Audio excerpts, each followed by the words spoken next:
সবার আজকে ইফতারির দাওয়াত রইল, বন্ধুরা চলে আসুন। তেলের পিঠা ভাবতেছি আর কি।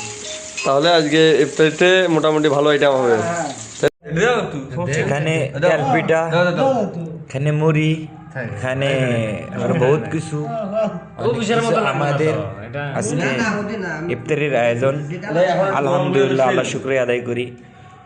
খুবই খুবই খুবই আলহামদুলিল্লাহ। আপনি কি ভিডিও আসসালামু আলাইকুম, আমি পারভেজ ইসলাম মাহির, সরাসরি মিশর থেকে। তো সবাইকে রমজান মুবারক। তো আমরা এখন এই যে এখানে ভাই ব্রাদার, অনেক ভাই ব্রাদার আমরা পাকশাক করতেছে। কেউ দুলাল ভাই, কি অবস্থা, কেমন আছেন? আলহামদুলিল্লাহ, খুবই ভালো। তোমার কি অবস্থা রোজার মাসে? আলহামদুলিল্লাহ ভালো আছি। তো কি করতেছেন? রসুন চিলি ইফতারির আয়োজন করতেছি। তো কি পাকাবেন আজকে? আজকে ইফতারের আইটেম কি কি হবে?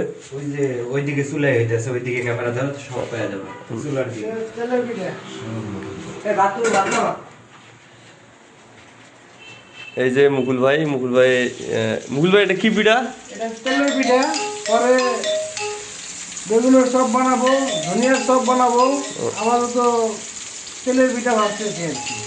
তাহলে আজকে ইফতারিতে মোটামুটি ভালো আইটেম হবে, হ্যাঁ তাই না? মুড়ি আছে, বুট আছে, মরিচের চপ বানাবো। এই যে দেখেন, এটা হচ্ছে তেলের পিঠা না? চপ, তেলের পিঠা এই যে ফুলকপি হচ্ছে। চপ। আর তুইন ভাই, কি অবস্থা আপনার ভাই? আলহামদুলিল্লাহ আলহামদুলিল্লাহ ভালো আছি, অনেক ভালো আছি। তো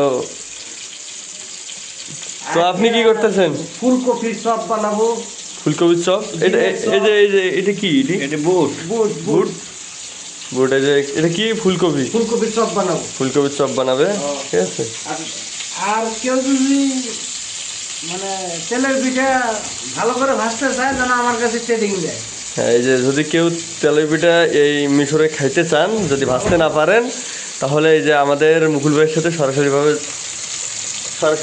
মুকুল ভাইয়ের সাথে যোগাযোগ করবেন, ঠিক আছে। এই যে অনেক সুন্দরভাবে ভাজতেছে, এটা হাতে নিয়ে দেখান।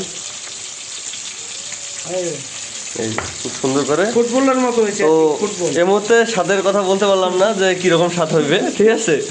তো আমরা ইফতারের পর বাকি ভিডিওটা দিয়ে দেবো। এই যে দুলাল ভাই এখানে পেঁয়াজ ছিলতেছে, রসুন ছিলতেছে। এটা কি? এটা ফুলকপি, ফুলকপি। এটা দেশি লাল আলু, এটা সম্ভবত লাবড়া হবে, ভাজি হবে। আর এটা হচ্ছে পাশে বুট। ওটা ইফতারির খাবার। ইফতারির ওটা ইফতারির খাবার। তো ইফতারির টাইমে আবারও আপনাদের মাঝে চলে আসবো। তো এখনকার জন্য চলে যাচ্ছি। ভালো থাকবেন, সুস্থ থাকবেন।